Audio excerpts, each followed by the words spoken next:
제가 방금 말씀드린 것을 더 잘 설명할 만한 이야기를 하나 하겠습니다. 바르바라라는 처녀가 있었는데 오빠가 8명이 있는 막내딸이었습니다. 그런데 다른 오빠는 다 죽고 오빠 둘만 남았습니다. 바르바라는 7살에 책을 읽을 줄 알게 되었는데 그때부터 동정을 지키기로 작정하였습니다. 하루는 올케가 옷 한 벌을 지으면서 바르바라에게 말했습니다. 이 옷은 아가씨 옷입니다. 아가씨 혼인날에 입으실 거예요. 이 말을 들은 바르바라는 즉시 집안의 가장 으슥한 곳으로 피해가서 눈물을 펑펑 쏟았습니다. 그의 어머니가 달래면서 너를 절대로 시집 보내지 않겠다고 약속을 한 다음에야 간신히 바르바라를 달랠 수 있었습니다. 바르바라가 11살 되던 해 어느 날 자기 방 벽에 글 몇 줄을 써놓고 나서 책 2권과 쌀 얼마를 싸가지고 몰래 빠져나가 같은 또래의 소녀 한 명과 함께 밤중에 깊은 산속으로 도망갔습니다. 아침이 되어 부모들이 깨어나 바르바라가 보이지 않자 찾던 중에 벽에서 바르바라가 직접 손으로 써붙인 쪽지를 발견하였습니다. 거기에 이렇게 쓰여 있었습니다. 사랑할 부모님, 저를 당신의 자식으로 생각하지 마시고 동정 성모 마리아의 딸로 생각하십시오. 이 세상의 삶은 짧습니다. 모든 것이 헛되고 허망합니다. 우리 힘만으로는 아무것도 할 수 없지만 하느님과 함께라면 무엇이든지 할 수 있습니다. 하느님께서는 당신께 의탁하는 자를 영원히 내버려 두지 않으십니다. 저를 찾지 마십시오. 제가 어디에 숨었는지 무엇을 하는지 걱정하지 마십시오. 집사람들이 사방으로 찾아다니다가 사흘 만에 어느 굴 속에서 바르바라를 발견하였는데 그곳은 거의 아무도 접근할 수 없을 만큼 험준한 곳이요 사나운 짐승들이나 출몰할 만한 곳이었습니다. 겨우 10살 지난 어린 바르바라는 그 굴 속에서 편안히 책을 읽기도 하고 기도하기도 하며 자기 동물을 가르치기도 하고 끝까지 마음 변하지 말자고 권면하기도 하며 지내고 있었습니다. 그리고 이따금씩 굴에서 나와 풀뿌리를 캐어 연명하고 있었습니다. 바르바라는 그 황량한 곳에서 더할 수 없는 즐거움을 한껏 맛보고 있었습니다. 그와 같은 행복이 뜻밖의 오빠가 나타남으로써 한꺼번에 무너졌습니다. 오빠가 오는 것을 보고 호랑이를 본 것보다 더 무서워하였습니다. 바르바라는 자기가 갈망하는 낙원에 그대로 남아있으려고 온갖 노력을 다하였습니다. 오빠는 동생을 타이르고 달래고 엄포하였습니다. 그러나 바르바라는 끌려가지 않으려고 작은 몸뚱이에 온 힘을 기울여 안간힘을 쓰며 발버둥을 쳤습니다. 그러나 오빠의 힘에 져서 아버지의 집으로 끌려갔습니다. 바르바라를 보고 어머니가 소리소리 질렀습니다. 아니 도대체 이게 무슨 짓이냐? 어떻게 그 어리석은 짓을 한단 말이냐? 너는 마귀한테 눌림을 당한 것이 틀림없다. 어떻게 너 같은 어린애가 호랑이도 무섭지 않고 굶어 죽는 것도 겁이 안 난단 말이냐? 하고 나무랐습니다. 그러니까 바르바라는 어머니 걱정 마세요. 하느님께서는 당신께 의탁하는 사람들을 내버려 두지 않으셔요. 하고 대답했습니다. 그때부터 바르바라는 일주일에 2번씩 금식제를 지키고 고기와 생선 같은 것을 전혀 입에 대지도 않았습니다. 사순절 동안에는 하루에 한 끼만 약간의 음식을 먹었습니다. 기도하는 정신이 결코 중단된 적이 없었습니다. 집안일을 할 때나 들일을 할 때나 항상 기도하기를 그치지 않았습니다. 조선에서는 일상 기도문이 짧지 않은데 바르바라는 그것을 모두 암송하였습니다. 또한 교리문답책과 신자 교리책 그리고 성녀 바르바라, 성 베드로와 성 바오로의 성인전 및 조선의 여러 순교자들의 행적과 그 밖에도 조선 사람들이 고상하고 신심 깊게 언문으로 쓴 다른 작은 신심서들도 암송하고 있었습니다. 아무도 바르바라가 성을 내거나 짜증을 부리는 것을 보지 못하였습니다. 그리고 아이고 더워 죽겠다. 아이고 추워 죽겠다. 웬 바람이 이렇게 세게 부나. 웬 비가 이다지도 쏟아지나 하는 소리와 이와 비슷한 다른 말은 자연스러운 감탄사지만 이런 말이 바르바라의 입에서 나오는 것을 아무도 듣지 못했습니다. 부모로서는 바르바라에게 종교에 관련된 일이거나 세속일이거나 무엇을 명령하거나 권고하거나 지시할 필요가 전혀 없었습니다. 언제나 부모의 뜻을 미리 알아차리고 모든 사람이 만족할 만큼 모든 일을 잘 해내는 것이었습니다.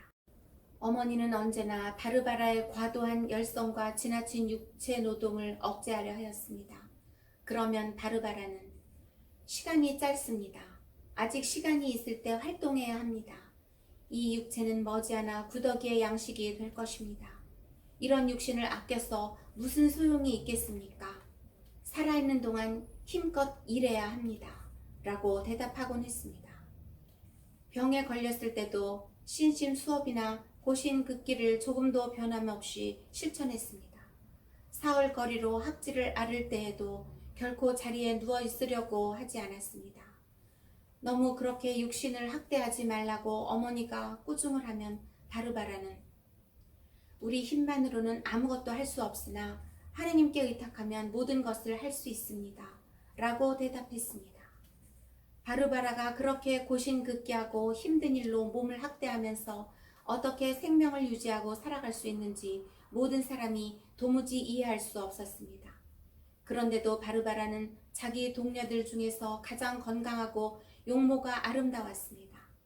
바르바라가 14살 되었을 때 처음으로 고해성사를 받을 수 있었습니다. 그 이전에는 고해사제를 만날 기회가 없었기 때문입니다. 그때 고해사제께 동정을 지키려는 결심을 말씀드렸습니다. 고해사제는 그러한 신분에 따르는 위험을 설명해 주면서 그녀의 계획을 만류하고 결심을 바꾸어 결혼을 하라는 명령까지 했습니다. 그 다음 해 바르바라는 다시 같은 고해사제에게 고해성사를 보게 되었습니다. 그때 자기 생각이 변함이 없고 자기 뜻을 계속 지키겠다고 그 신부님에게 말했습니다. 신부님은 동정의 위태로움을 다시 설명하고 동정에 대한 결심을 바꾸어야 될 이유들을 설명하였습니다. 그리고 나서 성사를 받고 싶으면 동정을 지킬 결심을 바꾸고 그렇지 않으면 성사를 받지 말아라. 이 두 가지 중에 한 가지를 선택하라고 말하였습니다. 바르바라는 신부님의 말씀을 잘못 알아듣고 신부님의 내세운 조건을 충실히 지키지 못하고 성사를 받았습니다. 그러나 고해사제가 제시한 내용을 나중에 곰곰이 생각해보고 나서야 자기가 잘못 알아들은 줄을 깨달았습니다. 그래서 슬피 통곡하였는데 아무도 달랠 수가 없었습니다. 바르바라가 16살이 되던 해 어떤 외교인한테서 청혼이 들어왔습니다. 이 외교인은 목적을 달성하기 위해서 합법적인 방법을 모두 동원했으나 실패로 돌아가자 하는 수 없이 바르바라를 납치하려고 했습니다. 바르바라의 부모와 오빠들은 엉뚱하게도 갖은 비방과 행패로 수모를 당했습니다. 궁지에 몰린 부모와 오빠들은 바르바라의 결심을 꺾기 위하여 온갖 방법을 다 썼습니다. 내가 결혼하는 것이 하느님의 뜻임이 분명하다. 그러니 제발 이웃 신자 청년과 결혼하는 것을 동의하라고 타일렀습니다. 그러나 헛수고였습니다. 바르바라의 결심은 확고부동하고 요지부동이었습니다. 오히려 아버지와 오빠들의 겁이 많음을 비난하였습니다. 만일 오빠들이 저 외교인들의 핍박에서 저를 보호해 주실 수 없거나 보호해 줄 마음이 없다면 저를 내버려 두세요. 저 혼자 어디든지 갈 테니까요. 그러면 하느님께서 저와 함께 계실 겁니다. 라고 말하였습니다. 어느 날 외교인들이 납치하려고 쳐들어오자 바르바라는 산으로 달아나 숲을 속에 숨었습니다. 납치하러 온 자들은 바르바라를 찾아내지 못하자 아버지와 오빠들에게 분풀이로 행패를 톡톡히 부리고 갔습니다. 욕설과 행패를 견디다 못한 한 오빠가 바르바라를 찾으러 나섰습니다. 그 오빠는 밤새껏 큰 소리로 바르바라를 불렀습니다. 바르바라는 오빠의 목소리인 줄을 다 알았지만 오빠가 배반할까봐 못 믿어서 숨은 데서 감히 응답하려 하지 않았습니다. 다음날 아침 오빠가 다시 바르바라를 부르면서 찾아 나섰습니다. 바르바라가 숨은 곳에서 나와서 오빠를 위로했습니다. 바르바라가 혹시 호랑이한테 잡아먹히지나 않았을까 하여 밤새도록 걱정하였던 오빠는 바르바라가 눈앞에 나타나자 기쁨에 겨워 눈물을 흘렸던 것입니다. 이슬에 흠뻑 젖은 바르바라가 오빠의 인도로 근심에 잠겨있는 어머니 앞에 나타났습니다. 바르바라는 밝은 낯으로 명랑하게 어머니, 왜 근심하십니까? 지극히 선하신 하느님께서 보호하시어 모든 것이 다 잘 되어 나갈 거예요. 저는 아무 탈 없습니다. 하고 말하였습니다. 바르바라는 그런 후에는 한 번 더 산으로 도망가서 위험을 모면해야 했습니다. 마침내 바르바라는 모든 것을 버리고 부모와 오빠들과 함께 다른 고장으로 이사하였습니다. 이런 여러 가지 핍박을 당한 후 바르바라는 훨씬 더 무서운 시련을 겪어야 했지만 그의 항고한 결심은 더욱 굳어질 뿐이었습니다. 세 차례나 고해소에 들어갔다가 성사를 거절당하고 네 번째 고해소에 들어갔으나 또 그냥 쫓겨나왔습니다. 주교님께서 바르바라를 여러 차례 부르셨습니다. 타이르기도 하시고 권고도 하시며 위협도 하셨으나 바르바라가 듣지 아니하므로 마침내 바르바라와 그의 부모들에게 성사를 받지 못하도록 성사 금지의 처벌을 내렸습니다. 이 모든 장애에도 불구하고 바르바라의 결심은 흔들리지 않았습니다. 나날이 더욱 열렬하고 더 굳세어져서 어떤 때는 자기의 가혹한 시련이 야속하여 눈물을 펑펑 쏟기도 하고 자기의 가련한 신세가 서글퍼 흐느껴 울기도 하면서 날마다 고신긋기를 배가하였습니다. 저녁이 되면 혼자 집을 나가 호랑이를 만날 것도 무서워하지 않고 호젓한 개울가로 가서 기도로 밤을 새우곤 하였습니다. 저는 저의 관할구역 교우촌을 순회하다가 바르바라가 사는 마을 근처를 지나가게 되었습니다. 저의 전교사 레오의 집에서 잠시 동안 쉰 다음 기운을 차려 다시 공소 순회를 시작할 예정이었습니다. 그런데 바르바라는 그곳에서 한 마장 밖에 떨어지지 않은 곳에 살고 있었습니다. 바르바라는 제가 도착했다는 말을 듣자마자 기쁨에 넘쳐 저를 보려고 단숨에 달려왔습니다. 그리고서는 저의 시중을 들기 위해 레오의 집에 머물렀습니다. 그리고 저를 본 후에는 성사를 받을 방법 외에 다른 것은 전혀 생각하지 않았습니다. 그런데 윤리적으로 말하면 그것은 불가능한 일이었습니다. 그곳은 제 관할구역 밖이었고 따라서 저는 그 여자에 대한 관할권을 갖고 있지 않았습니다. 거기에다 그 가엾은 처녀는 주교님이 내리신 성사 금지 처벌을 받고 있었습니다. 저의 설명을 들은 바르바라는 한잠도 자지 못하고 밤을 뜬 눈으로 새웠습니다. 바르바라는 자기 양심을 성찰하여 자기가 범한 죄를 적은 쪽지를 친구들에게 보여주면서 대관절 이 죄들을 어떻게 하면 용서받게 될까 하고 한탄하였습니다. 또 병들어 앓고 있는 한 친구에게는 나도 너처럼 병들어 앓긴 했으면 신부님이 나에게도 성사를 주시련만 하고 부러워하였습니다. 그리고는 기도와 눈물로 밤을 꼬박 새웠습니다. 날이 새자 바르바라는 갑자기 끙끙 앓기 시작했습니다. 그 전날에는 산꼭대기에서 여기저기 뛰어다니며 힘든 일을 하던 그녀가 오늘은 도저히 감당할 수 없는 고통 중에 자리에 눕게 된 것이었습니다. 불가피한 상황이니만큼 저는 이날 바르바라에게 고해 성사를 주고 다음 날에는 성체를 받아 모시게 해주지 않을 수가 없었습니다. 바르바라는 심한 고통 중에서도 쉴 새 없이 주 예수 그리스도와 동정 성모 마리아의 이름을 불렀습니다. 주위에 있는 사람들은 바르바라에게 죽음이 임박한 줄로 여기고 병자 성사를 받으라고 권했습니다. 그러나 바르바라는 아직은 그리 서두를 것 없다고 대답하며 자기 집으로 데려다 달라고 말했습니다. 하루가 지난 다음 저는 전교사를 바르바라에게 보내어 병자 성사를 받아야 하는지 살펴보고 또 권유도 하도록 하였습니다. 이번에도 바르바라는 다시 미루었습니다. 그날 밤 바르바라는 곁에 둘러있는 사람들에게 신부님을 모셔다 달라고 청하였습니다. 그러나 사람들은 아직은 급박하지 않고 임종에 가깝지 않으며 틀림없이 이튿날까지 죽지 않고 견딜 것이니 신부님을 모셔올 때가 아니라고 생각했습니다. 바르바라는 이렇게 대답했습니다. 그렇군요. 이렇게 캄캄한 밤중에 그 험한 길을 걸어오시도록 하는 것은 신부님께 너무도 번거롭게 구는 것임을 저도 잘 압니다. 신부님께 그다지도 큰 불편을 끼쳐드려서 정말 죄송해요. 그렇지만 신부님을 꼭 배워야 할 급한 일이 있으니 귀찮게 여기지 마시고 하느님의 사랑을 위하여 신부님을 모셔다 주세요. 저는 곧 바르바라에게로 가서 고해성사와 병자성사를 집전해주고 또 임종자를 위한 성모, 성원, 미사를 드렸습니다.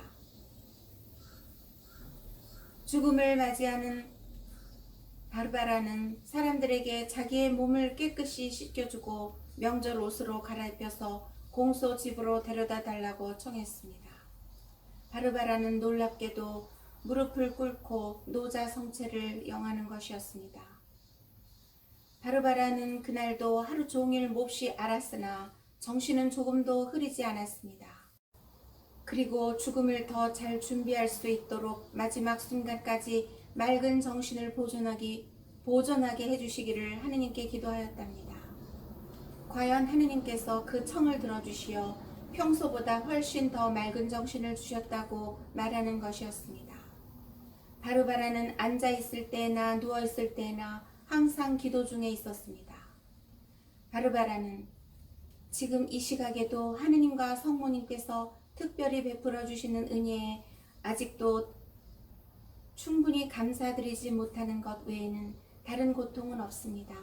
라고 말하는 것이었습니다. 만일 건강이 회복되면 맨 먼저 무엇을 하고 싶으냐고 물어보는 사람들에게 바르바라는 저는 이 병든 육체를 떨어버리고 하늘에 계신 천상 아버지께로 가서 제가 마땅히 드려야 할 감사를 드리는 것 외에 다른 원이 없어요. 라고 대답했습니다. 저는 바르바라에게 마지막 작별을 하면서 내가 세상을 떠난 후 내 영혼의 안식을 위해 미사를 드려줄 터이니 그 대신 너도 우리 주 예수 그리스도와 복되신 동정 성모님 앞에서 나를 기억해다오 하고 말했습니다. 바르바라는 더할 수 없이 평온하고 맑은 얼굴로 그렇게 하겠다고 약속했습니다. 바르바라가 마지막 숨을 거둘 즈음 의원들이 여러 가지 침을 놓고 뜸을 뜨려고 하니까 바르바라는 저는 지금 숨을 거둘 참인데 이런 치료가 다 무슨 소용이 있습니까? 하고 말하였습니다. 곁에 있던 사람들이 우리 주 예수 그리스도의 거룩한 상처를 생각하며 치료를 참아 받으라고 타일렀습니다. 바르바라는 그 말을 받아서 이 고통이 만일 예수 그리스도를 위한 것이라면 참아 받겠다고 복창하였습니다. 그리고는 십자고상에만 눈을 고정시켜 똑바로 쳐다보면서 의원들이 하는 대로 내맡겼습니다. 바르바라는 전에는 침과 뜸을 맞아본 적이 없었지만 온몸을 마구 찌르는 침과 뜸을 차분하고 평온하게 견디어냈습니다. 바르바라는 구원에 유익한 여러 가지 말로 비에 젖어있는 부모를 위로하고 3종 기도를 바쳤습니다. 그리고서는 문 가까이 가서 잠시 동안 문지방에 팔을 짚고 있다가 몸이 방바닥에 푹 쓰러지면서 숨을 거두었습니다. 때는 1850년 9월 23일 저녁 6시쯤이었습니다. 바르바라의 나이 겨우 18살이었습니다. 바르바라가 죽은 후에도 여전히 그의 모습이 생생하게 떠오릅니다. 그의 아름다운 모습과 열절한 신심을 결코 잊을 수가 없습니다. 바르바라는 앓기 시작한 지 나흘 만에 죽었습니다. 바르바라가 죽은 지 열흘이 지났으나 아직도 우리의 얼굴에는 눈물이 마르지 않고 그녀를 애도하는 말들이 우리 입에서 떠나지 않습니다. 저는 여러 해 동안 바르바라의 죽음에서 느낀 것만큼 회한과 가책과 하느님 사랑의 감정을 충격적으로 느낀 적이 한 번도 없습니다. 사악이 그녀의 지력을 손상할까봐, 또 위선이 그녀의 총명을 흐리게 할까봐 바삐 하늘로 거둠을 받았으니 그녀의 생애는 짧은 시간에 쇠진하였으나 많은 시간을 채웠도다. 바르바라는 무슨 일을 하든지 모든 이에게 귀여움을 받았고 가는 곳마다 모든 이에게 신심과 천주교 교리에 물을 들였습니다. 이처럼 순결한 영혼들의 그토록 거룩한 원의와 숭고한 결심을 도와주지는 못할 망정 성사를 금지하면서까지 동정 생활을 막아야 하는 우리의 심정은 얼마나 안타까운 것이겠습니까? 저는 조선에 들어온 후 한 번도 휴식을 취하지 못했습니다. 7월 한 달 동안만 같은 집에 머물러 있었을 뿐이고 언제나 시골 방방곡곡을 돌아다녔습니다. 중국에서 서울까지 여행한 것을 빼고도 1월부터 지금까지 거의 5,000리를 걸어 다녔습니다. 저는 이처럼 긴 여행과 이 모든 고된 일을 하면서도 하느님의 은혜로 건강은 늘 좋았습니다. 제가 순방한 교우수는 3,815명인데 그 중에서 2,401명에게 고해성사를 집전하였고 1,764명에게 성체를 영해 주었습니다. 어른 영세자가 181명이고 유아 영세자가 94명이며 대세를 받은 316명에게 세례성사, 보례를 집전하였습니다. 예비자로 278명을 등록시켰고 죽어가는 외교인 아기 455명에게 임종 대세를 집전하였습니다. 신자들은 거의 다 외교인들이 경작할 수 없는 험악한 산속에서 외교인들과 떨어져 살고 있습니다. 이런 신자들은 거의 다 교리에도 밝고 천주교 법규도 열심히 잘 지키고 삽니다. 그러나 평야지대인 고향에서 친척들과 이교인들 사이에 섞여 사는 신자들은 대체로 교리에 무식하고 신앙생활도 열심하지 않습니다. 그래서 좀 더 열심한 신자들은 모든 것을 버리고 죄악과 새 속의 모든 관계를 끊고 산으로 들어가 담배와 조를 심으며 살아갑니다. 그러나 이 산에서도 오래 살 수는 없습니다. 신자로 사노라면 점차 외교인들한테 알려지게 되어 박해가 따라오기 때문입니다. 천주교를 믿으려고 준비하는 사람들은 많으나 극도의 비참이 즉각 닥쳐올 것이기 때문에 입교를 망설입니다. 특히 여인들은 신앙을 받아들일 마음의 준비가 다 되어 있지만 입교할 방도를 찾지 못하는 이들이 상당히 많습니다. 자기 집에서 가족과 같이 지내면 신앙의 본분을 다 실천할 수 없고 그렇다고 해서 자기 집을 떠나면 몸을 의지할 곳을 마련할 수가 도무지 없고 정처 없이 떠돌아다니다가는 외교인들에게 납치당할 큰 위험에 놓이게 됩니다. 그래서 1849년 박해와 흉년이 들었을 때 많은 여인들이 고향을 버리고 도망하여 낯선 타향에 몸을 피해 빌어먹으며 정처 없이 방황하다가 외교인들의 첩이나 종이 되고 만 경우가 많습니다. 이 불쌍한 여인들의 눈물겨운 이야기를 들을 때 얼마나 가슴이 미어지는지 모릅니다. 1839년 그 가혹한 박해가 있은 후 우리 종교를 혐오하는 어떤 원수가 신자들을 모함하는 전혀 터무니없는 거짓말로 글을 잔뜩 써서 조종해 냈습니다. 조종에서는 신자들에 대한 백성의 분노를 선동하고 특히 프랑스 사람들에 대한 증오와 적개심을 불러일으키기 위하여 이 글을 조종의 이름으로 발행하여 조선 전국 각 지방에 배포했습니다. 그러나 그런 거짓말 투성이의 중상을 감히 반박할 사람이 아무도 없고 그처럼 파렴치한 모함을 폭로할 수 있는 사람은 아무도 없습니다. 만일 어떤 모순점을 조금이라도 폭로하면 그 즉시 그 글을 쓴 사람이 누구인지 탐색을 당하고 신자들은 가차없이 역적으로 몰려 학살을 당할 것입니다. 1847년 프랑스 군함이 고근산 섬에 파손되었을 때 그 다음 해 반드시 다시 오겠다고 단단히 다짐하였으나 3년이 지난 오늘까지도 아무런 소식이 없습니다. 그 때문에 조선 사람들은 프랑스인들을 조금도 두려워할 것이 없는 한낱 허풍쟁이들로 여기고 있습니다. 지금 조선 조정은 수많은 당파로 분열되어 서로 헐뜯는 싸움으로 지세 나날이 쇠약해짐으로써 유달리 비참한 처지에 놓여 있습니다. 전왕 현종은 과음과 방종한 여색으로 23살의 젊은 나이에 요절하였고, 왕족 출신의 18살 된 새왕 철종이 즉위하였습니다. 새왕은 왕위에 오르기 전에는 강화도에서 귀양살이를 하던 사람입니다. 새왕의 조모와 중조모는 신자로서 신앙 때문에 살해되었습니다. 부친은 신자가 아니었는데도 천주교 때문에 학살당하였고, 그의 형은 역적으로 몰려 살해되었습니다. 한간에 떠도는 소문에 의하면 조선 왕국을 실제로 통치하는 이는 죽은 왕의 조모이고, 그 조모에 의해 왕위에 올려진 현재 임금님은 아무 권한이나 권위도 없다고 했습니다. 그래서 임금님은 대신들의 상호간 찢고 핥히는 당파 싸움의 적개심 때문에 왕권을 잃고 목숨마저 잃게 될 큰 위험에 처해 있는데, 대신들의 불안은 임금님의 권위로도 어떻게 할 도리가 없다고 합니다. 대신이란 사람들은 질투심으로 서로 함정을 파는 일만 하고, 또 속임수와 교활한 술책으로 임금까지도 죽음에 이르도록 음모를 꾸미는 일만 계속합니다. 조선의 현 정세 아래에서는 이런 끔찍한 범죄를 저지르고 이런 한심한 부조리를 바로잡을 방도가 전혀 없습니다. 백성은 각종 세금과 수탈과 착취에 짓밟혀 극도의 불행에 빠져 있습니다.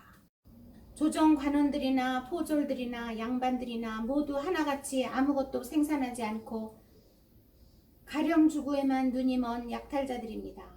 가난한 백성은 1년 내내 고달프게 일하지만 겨우 온갖 종류의 세금을 내는 것이 고작입니다. 이런 처참한 사정을 말씀드리자면 아직도 들을 말씀이 많지만 이쯤 끝내겠습니다. 이제 다른 비참한 사정을 해결하기 위한 구제책을 말씀드리겠습니다. 제가 기대할 수 없는 것들은 모두 생략하고 한 가지만 말씀드리겠습니다.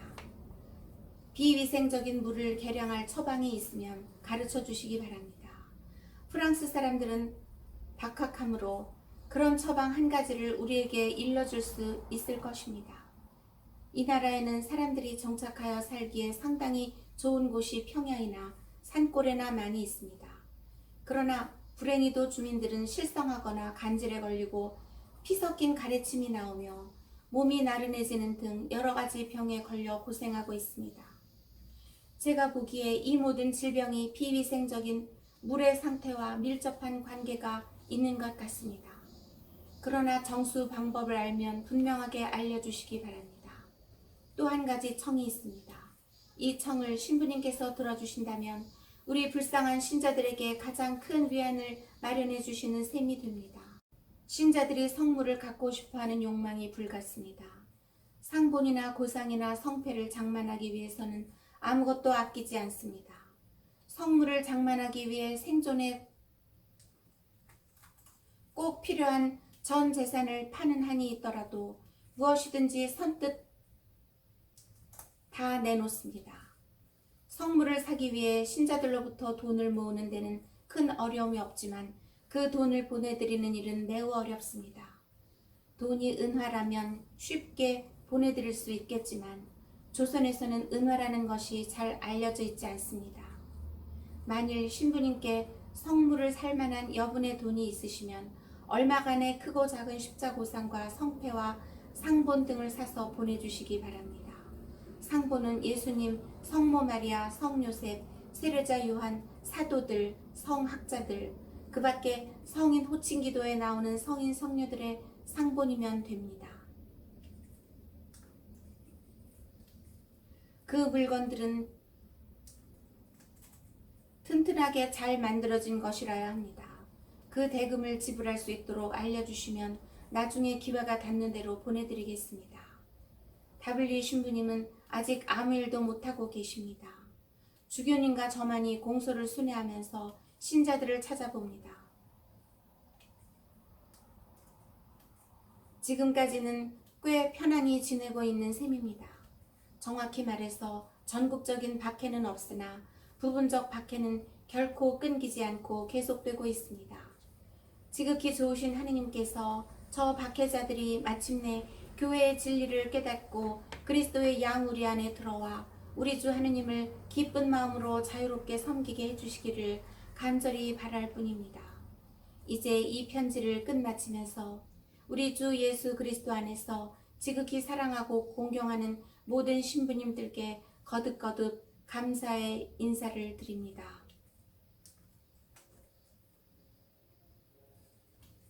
불쌍한 조선 사람들을 자주자주 기억해 주시기를 청합니다.